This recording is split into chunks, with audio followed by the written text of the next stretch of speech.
Se você acha que qualquer pessoa está autorizada a firmar um acordo de não persecução penal, então é melhor você acompanhar a nossa série. Esta série sobre os critérios de admissibilidade do ANPP. Eu sou o professor Juliano Seger e estou aqui no espaço virtual do Processo Penal Sem Gravata, fazendo um estudo sobre justiça penal negociada, especificamente voltada para o ANPP. Então, o que nós estamos estudando aqui são os requisitos, as vedações que incidem aí sobre esse novo instituto negocial. Isso foi feito em série, com 4 episódios diferentes, justamente para a gente poder ter uma leitura mais aprofundada de cada aspecto aqui desses critérios de admissibilidade. Começamos lá no episódio 1 falando de cláusula aberta de controle, que é basicamente o juízo que está a cargo do Ministério Público de verificar a necessidade e a suficiência do acordo como um instrumento aqui de reprovação e prevenção do crime. Então, cabe ao Ministério Público aqui, por uma prerrogativa institucional, o poder dever de avaliar, caso a caso, se o acordo naquela situação verificada ali, ele é algo que se diga adequado, não é? À solução do caso penal pela via do consenso. Ou se seria caso, então, de levar adiante o processo contencioso aí com o ajuizamento da denúncia. Esse foi o primeiro episódio, e aí, em seguida, nós passamos a estudar os pressupostos de justa causa e a confissão do investigado, como uma espécie de superação aqui da questão probatória mínima. Quando se fala em justa causa, se fala em sentido amplo, naquele conjunto de elementos que devem estar presentes para que você tenha uma investigação madura o suficiente para justificar o ajuizamento de uma denúncia. Porque, do contrário, se for caso de arquivamento da investigação, por falta desses elementos mínimos, nós não teríamos a possibilidade de firmar o acordo. E também, nesse mesmo cenário de pressupostos, a questão da confissão do investigado vem corroborar essa evidência da autoria do fato.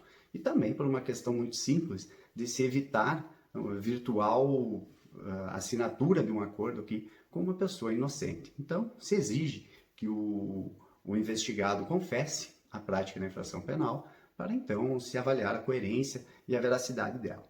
Então, fizemos esses 2 giros iniciais aí, de 180 graus aqui no nosso cenário, para entendermos a cláusula aberta de controle e os pressupostos para o acordo. Depois, então, na nossa sequência, veio aí a análise no terceiro episódio dos critérios que têm relação objetiva com a infração penal. Então, os requisitos e as vedações de caráter objetivo, que são aqueles relacionados ao fato concreto que está ali sendo objeto de investigação. Vimos como funciona a limitação por conta da pena mínima, esse piso punitivo aí inferior a 4 anos, também as questões envolvendo crimes violentos, que ficam fora da possibilidade de acordo. Ainda vimos as questões envolvendo violência doméstica e crimes motivados pela condição de sexo feminino da vítima, que ficam fora também do cenário do ANPP. E ainda aquela cláusula que o legislador coloca para evitar a dualidade de acordos em relação à infração da mesma gravidade. Ou, como a gente poderia colocar, basicamente é assim: se cabe transação penal para a infração que está sendo investigada, então não caberá ANPP, certo? Se resolve pela via típica aí de acordo para as infrações penais de menor potencial ofensivo. E hoje, então, chega a hora de nós respondermos a essa pergunta. Será que todas as pessoas podem celebrar um ANPP? Ou o legislador colocou, sim, critérios, ou melhor dizendo, vedações de caráter subjetivo para impedir que certas pessoas aí possam acessar essa via consensual da solução dos casos penais? Pois bem, a quais pessoas ou sujeitos o legislador franqueou a possibilidade de firmar esse acordo e a que sujeitos ele bloqueou o acesso a esse acordo? É disso que nós vamos falar hoje, sobre requisitos e vedações de caráter subjetivo. E assim nós vamos encerrar a nossa série. À medida que você for acompanhando aqui nossos episódios, deixe seus comentários, não é? Faça seus compartilhamentos, lance suas dúvidas aqui, você pode acessar por vários canais aqui, deixando aí sua contribuição para que a gente possa aperfeiçoar nossos conteúdos, ok? Então vamos lá, vamos ao desenvolvimento, essa matéria que é, sem dúvida nenhuma, daquelas que mexe aqui com toda uma estrutura de doutrina do direito penal. Quando nós falamos em visualizar critérios subjetivos, nós estamos entrando numa contenda lá na cena do direito penal que envolve uma disputa entre os defensores ou adeptos de um direito penal do fato, que deveria considerar objetivamente o fato concreto, sem nenhum tipo de abertura para considerações a respeito de caráter subjetivo do agente envolvido na infração penal. Eu recordo muito disso por conta de uma série de estudos. Para começar, a minha monografia de graduação foi justamente sobre a posição da culpabilidade na estrutura do crime, se seria um pressuposto de pena ou um elemento que integra a estrutura tripartida do crime. E eu lembro que na banca a pergunta foi a seguinte, a respeito do artigo 59 do Código Penal, quando ele fala em culpabilidade e demais condições pessoais do sujeito, que seriam antecedentes, conduta social e personalidade. Isso sinaliza um direito penal do fato ou direito penal do autor? E aí aquela pergunta que você pensa, repensa para responder. Mas na verdade, hoje já mais, eu diria quase 20 anos depois, você pensa melhor a respeito disso, já com mais maturidade para responder que um direito penal que desconsidera o sujeito envolvido na prática da infração é um direito penal que está desconsiderando algo fundamental no contexto do fato delituoso. Afinal de contas, você não vai punir um fato, você vai fazer incidir uma punição ao autor do fato. Claro que isso aqui no espaço de consenso talvez não tenha a mesma conotação que tem lá na seara da aplicação da pena, mas é bom recordar aqui que autores, eu diria, renomados, falam ou se posicionam no sentido que não tem como levar adiante um processo de individualização da sanção penal ou da resposta do Estado ao delito praticado sem considerar o sujeito que vai ser, o indivíduo que vai ser apenado aqui com essa pena que vai ser aplicada.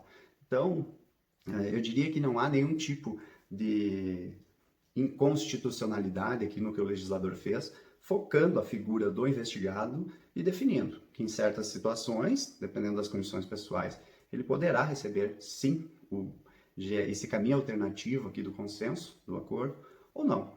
Então, basicamente, o legislador focou aqui a possibilidade de acordo para aquelas pessoas primárias sem envolvimento com infrações penais anteriores e, portanto, sem nenhum tipo de restrição de acesso a esse acordo.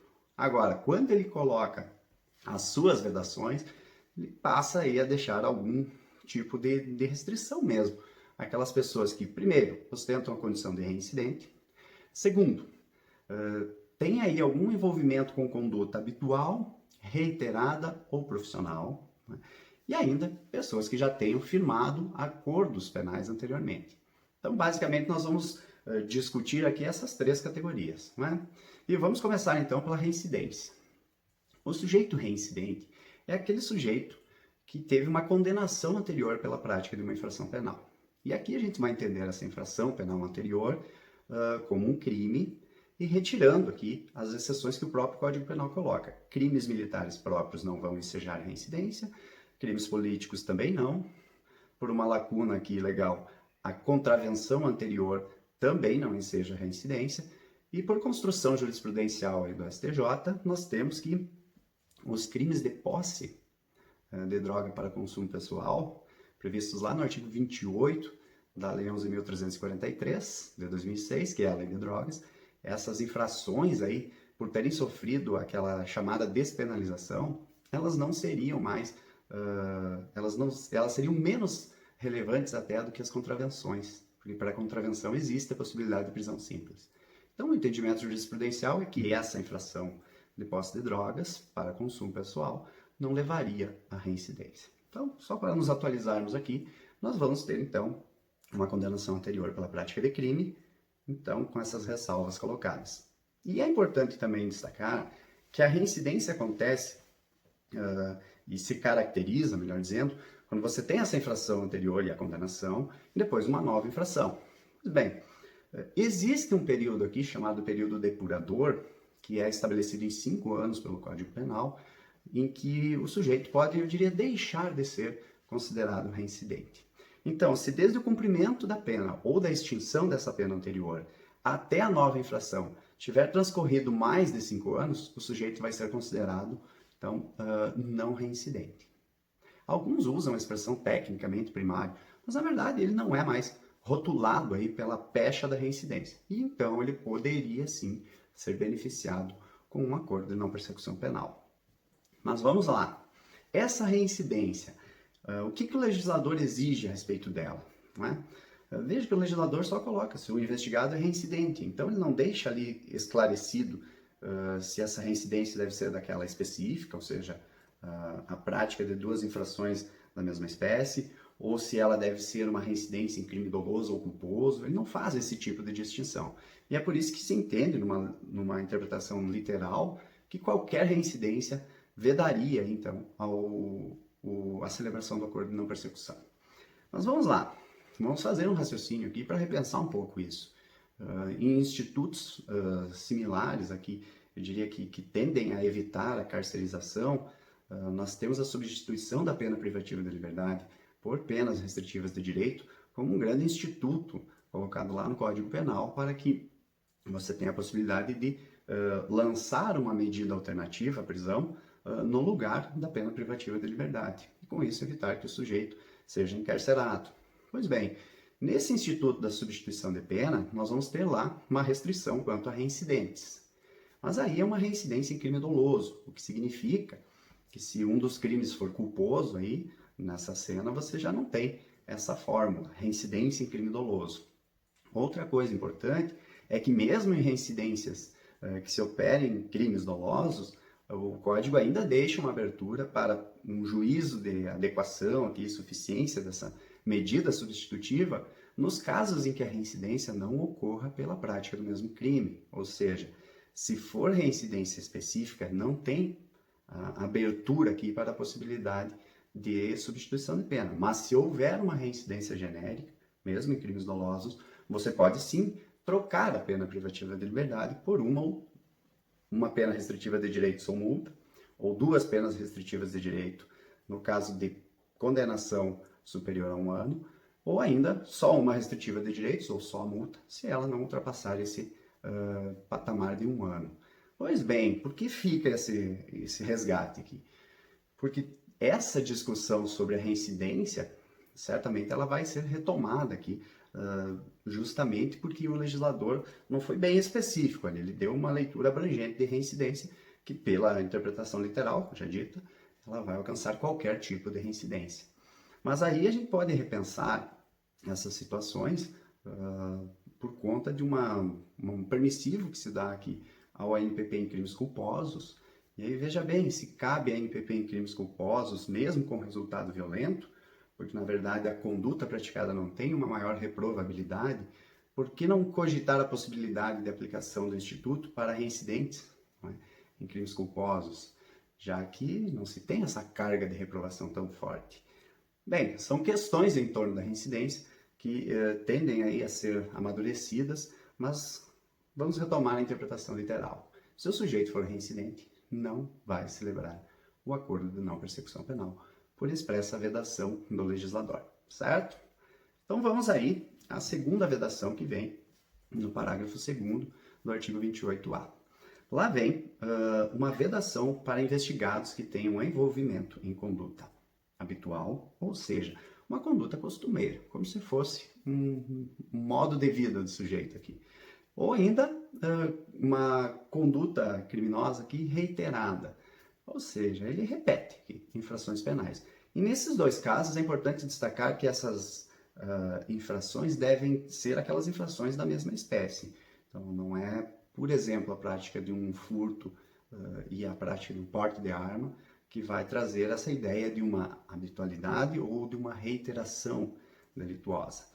E ainda o legislador fala em envolvimento em condutas criminosas profissionais. Então aqui você tem a ideia nem tanto de uma repetição ou habitualidade. Aqui o que pesa é a questão do meio executório que o sujeito utiliza para a prática do crime, que denote aqui então uma espécie de aperfeiçoamento, né? uma prática que demonstre esse profissionalismo aí, da conduta. Então, são as três situações aí que vêm junto ali à reincidência, não é? Para estabelecer uma espécie de restrição que está relacionada à vida pregressa do sujeito, não é? Aqueles episódios anteriores de sua vida, que talvez não recomendem aqui uma saída consensual a ele. Pois bem, quando se fala nessas condutas criminosas habituais, reiteradas ou profissionais, o que se está dizendo é que elas devem estar, de alguma forma, evidenciadas por elementos probatórios. Mas o que seriam esses elementos probatórios? O que seriam esses elementos que demonstram essa situação aí? Então vamos lá. Num contexto de investigação, em que nós estamos aqui trabalhando os requisitos da admissibilidade do acordo, seria inviável aqui você ter eu diria, uma avaliação em termos de prova mesmo, naquele sentido de prova judicializada, submetida ao contraditório, que passe por todo um crivo aqui durante uma instrução processual. Não é disso que nós estamos falando. Temos apenas aqui elementos de convicção que indicam que algo aconteceu e que certas pessoas são autoras de certas condutas. É por aqui, é um juízo de cognição sumário que se diz. Você não tem a certeza. Então, talvez a gente pudesse rebuscar aqui o entendimento de quando o direito penal conversa com os antecedentes do sujeito, não é? Para que a gente possa ter, então, uma noção de qual é o quilate desse elemento probatório. Vejam só, no momento em que um juiz vai medir a pena, chega na primeira fase o conjunto de vetores para a medida da pena base. E lá está antecedentes. O juiz vai avaliar os antecedentes da pessoa que ele está ali, melhor dizendo, aplicando a pena. E aí o juiz vai fazer isso, considerando os episódios de envolvimento desse sujeito com infrações penais. O que o Supremo Tribunal diz, o que o Superior Tribunal de Justiça também diz a respeito disso? Que não serão considerados investigações e processos penais em curso. Isso significa que, por conta do princípio da não culpabilidade, você não pode considerar o sujeito culpado pela prática de uma infração, senão depois do trânsito em julgado de uma condenação.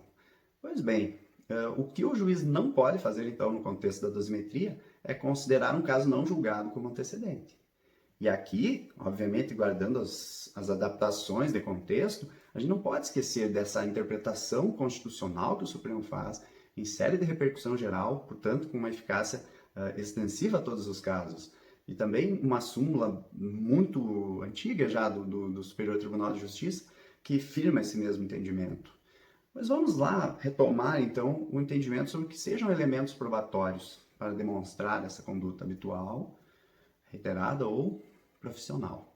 São elementos de convicção, no mínimo, com uma segurança, eu diria, equilibrada ou em igualdade de certeza, aquela que nós trabalhamos na justa causa. Então, deve ser um elemento de convicção seguro para que você tenha alguma certeza aqui a respeito de que o episódio que está sendo ali mencionado realmente aconteceu. Então, vai por aí o entendimento, mas sempre com aquela observação. Se isso fosse trabalhado no contexto da medida da pena, somente sentenças ou acórdãos transitados em julgados poderiam dizer que o sujeito realmente teve envolvimento com infração penal anterior. Então, fica essa ressalva aqui, porque essa matéria certamente vai ensejar muita discussão.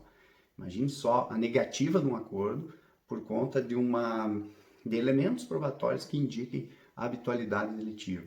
Que elementos são esses? Um depoimento, será que ele é o suficiente? Pois bem, são os desdobramentos aí que o tempo vai nos oferecer aqui, não é? Aos poucos, essas ideias todas vão amadurecendo e nós vamos ter uma maior certeza. Mas, por hora, elementos probatórios com um mínimo de possibilidade ou de probabilidade aqui, para que nós não caiamos aqui em meras suspeitas ou coisas do tipo. Então, fica essa observação. E ainda sobre essas infrações, todas habituais, reiteradas ou profissionais, o legislador faz um recorte. Tá? Só aquelas que possam ser consideradas significativas. As insignificantes não entram nesse debate. O que ele quer dizer com isso? Vamos buscar ajuda aqui no entendimento institucional do Ministério Público. Considera-se insignificante a infração penal de menor potencial ofensivo. Então, se essa conduta for habitual, reiterada ou profissional, configurar as infrações penais de menor potencial ofensivo, não entra em debate isso, certo? Somente aquelas que sejam superiores a isso. E como é que a gente entende? Infrações de menor potencial ofensivo são todas as contravenções penais e todos os crimes cuja pena máxima não exceda a 2 anos. Então, só daí para cima é que as infrações penais passam a interessar para essa vedação legal aos acordos, ok?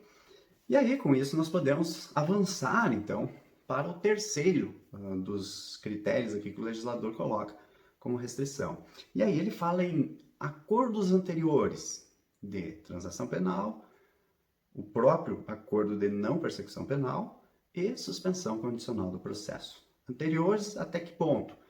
Anteriores em até 5 anos. Também tem um período depurador aqui. Então, como é que a gente entende isso? O sujeito, de alguma forma, firmou uma transação penal anterior, firmou um ANPP anterior, ou aceitou uma suspensão condicional do processo antes desse episódio que agora está sendo avaliado como possível ou inviável aqui em termos de resolução consensual. O que se faz? Bom, se o sujeito tem esse acordo anterior, nós passamos ao segundo estágio. Esse acordo foi firmado nos últimos 5 anos? Se foi, não cabe a NPP. Mas se tem aí um período, um interregno superior a 5 anos, é possível. Então vamos lá. A transação penal e o acordo de não persecução penal anterior, você vai contar a data, o termo inicial lá, do dia em que foi homologado. Então, se da homologação da transação ou do ANPP anterior até a data do cometimento do fato novo, esse que agora está sendo objeto do crivo aqui para conceder-se ou não o ANPP, é nesse interregno aqui que você vai avaliar se já passou o período de 5 anos. Então, se já passou, não há obstáculo algum, pode ser feito o ANPP. Na suspensão condicional do processo, vamos ter o cuidado então de observar a data em que se iniciou o período de prova. Quando o juiz homologou o acordo e abriu o período de prova para que o sujeito cumprisse então as condições da suspensão processual durante aquele prazo de 2 a 4 anos, é dali que se conta esse prazo de 5 anos para o virtual ANPP que agora está sendo avaliado aqui. Então, são essas as considerações a respeito do acordo anterior, com uma nova aqui, retomada da questão do crime de posse de drogas para consumo pessoal. Por que isso? Porque o Superior Tribunal de Justiça já disse, assentou seu entendimento, no sentido de que, como é uma infração que não é submetida à privação de liberdade, portanto, despenalizada, ela poderia aqui ser considerada como uma infração daquelas que não conduz ou não gera reincidência. E é importante destacar que nós temos julgado de 2019 no Supremo Tribunal Federal dizendo o contrário, que essa infração ainda é infração, não houve descriminalização, somente despenalização e, portanto, ela gera sim efeitos de reincidência. Mas, como eu disse, o Superior Tribunal de Justiça vem desenvolvendo uma linha de entendimento diferente. E aí se entende que, como é uma infração que lá tem uma gravidade inferior mesmo às contravenções, que possuem a cominação de prisão simples como sanção, essas infrações aqui não poderiam gerar reincidência, da posse de drogas para consumo pessoal. E aí, eles evoluem aqui na interpretação para algo que é possível extrair desse, se o ponto de partida for esse. Pois bem, se o sujeito comete um crime desses, do artigo 28 da Lei de Drogas, ele não é considerado reincidente. Então, por que razão seria limitado o acesso dele ao ANPP se lá atrás ele firmou um acordo de transação penal?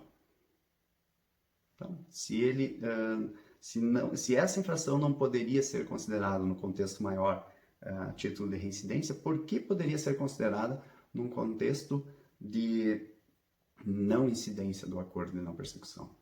Pois bem, o entendimento seria o seguinte, que se a infração anterior for posse de drogas e o sujeito tiver feito lá uma transação, isso não impediria que ele agora viesse a fazer um ANPP ou celebrar um ANPP. São os desdobramentos aí dessa temática que foca direto nas condições pessoais do investigado para estabelecer vedações ao acordo de não persecução penal. E assim, nós finalizamos nossos 4 episódios que trabalharam exaustivamente os critérios de admissibilidade do ANPP. Então, vamos lá. Um critério inicial cláusula aberta de controle. É o Ministério Público, a instituição legitimada a avaliar com critérios de necessidade e suficiência se o acordo de não persecução penal é medida, então, proporcional aí, para evitar que o crime aconteça, ou seja, para prevenir o crime, e para, de alguma forma, reprovar o crime ocorrido, ou seja, para a reprovação do crime, é o Ministério Público que faz o juízo de necessidade e suficiência para reprovação e prevenção do crime. É isso que se chama cláusula aberta de controle. Está inserido dentro da prerrogativa constitucional do Ministério Público como órgão titular da ação penal pública, está então legitimado com o poder e dever de avaliar os casos e verificar se é justa aqui a saída pela via do acordo, certo? Então essa é a primeira leva aqui dos critérios. É a cláusula 1, não é? No item 2, o foco foi contexto de evidências do fato. Será que esse fato tem o pressuposto de justa causa e confissão? Porque é com esses pressupostos aqui que a gente consegue identificar uma causa madura, em condições de ser levada a juízo pela via de uma denúncia, e que, portanto, admitiria a saída alternativa do acordo. É essa causa madura aqui, que vem corroborada aqui pela confissão formal e circunstancial do investigado, que nos dá, então, a segurança aqui para a formatação do acordo. É com base nesses pressupostos que pode evoluir a tratativa de acordo. E para que ela evolua, nós passamos aos dois últimos critérios, trabalhando em separado os critérios e vedações objetivos, não é, relacionados objetivamente à infração penal, e os critérios ou melhor dizendo, os requisitos e vedações de caráter subjetivo, relacionados a condições pessoais do sujeito. E aí, então, nos objetivos temos a pena mínima combinada, piso punitivo, não deve chegar aos 4 anos, deve ser inferior a 4 anos. E aqui entra no cálculo causas de aumento e redução de pena. Também vimos que infrações penais praticadas em concurso devem ser consideradas aqui em seu conjunto, com somatório de penas ou exasperação, conforme o caso. Vimos ainda que infrações penais que admitam transação penal não entram na esfera do ANPP, porque aí temos esse outro tipo de acordo reservado. Então, as infrações penais de menor potencial ofensivo se resolvem pela transação penal. Vimos ainda que, se o crime envolve violência doméstica contra a mulher, ou crimes praticados por conta da condição de sexo feminino, o legislador veta a possibilidade de acordo. Mas também foi possível perceber que crimes culposos com resultado violento têm admitido a celebração de acordo, e também os crimes praticados com violência contra a coisa. Tem sido aí aceita a possibilidade de acordo nesses casos. A discussão fica maior aí sobre crimes hediondos ou equiparados, com uma forte posição institucional no sentido de que, se tratar desse tipo de infração, não é recomendável, por aquele critério de necessidade e suficiência para reprovar e prevenir o crime. Não é suficiente um acordo. Então essa é a posição institucional.